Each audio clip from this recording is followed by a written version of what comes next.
سیمورائے قبیلے کا ایک مشہور جنگجو جس نے عمر بھر مرنے مارنے کے سوا کچھ نہیں سیکھا تھا، ایک دن ایک زین ماسٹر کے پاس آیا اور کہا، مجھے بتاؤ کہ جنت اور جہنم کہاں ہیں اور ان کے دروازے کہاں ہیں، تاکہ جب میں مرنے لگوں تو بھاگ کر جنت میں داخل ہو جاؤں۔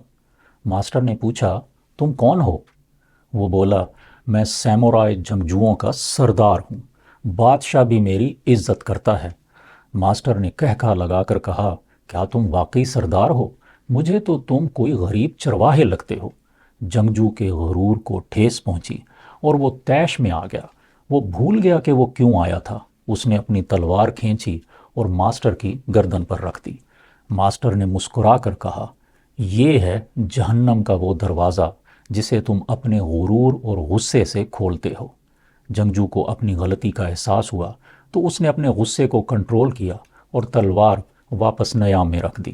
اس پر ماسٹر نے کہا، اور یوں اپنے غصے اور غرور کو مٹا کر تم جنت کا دروازہ کھولتے ہو۔ یاد رکھنا چاہیے کہ جنت اور جہنم دونوں کے دروازوں تک پہنچنے والے راستے ہمارے اندر موجود ہیں۔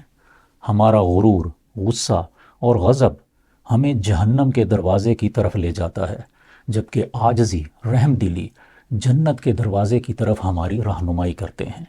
بقول فیصل عظیم، ہمارے چاک پر عقبہ کئی شکلیں بدلتی ہے، یہ جنت اور جہنم تو ہمارے ساتھ چلتے ہیں۔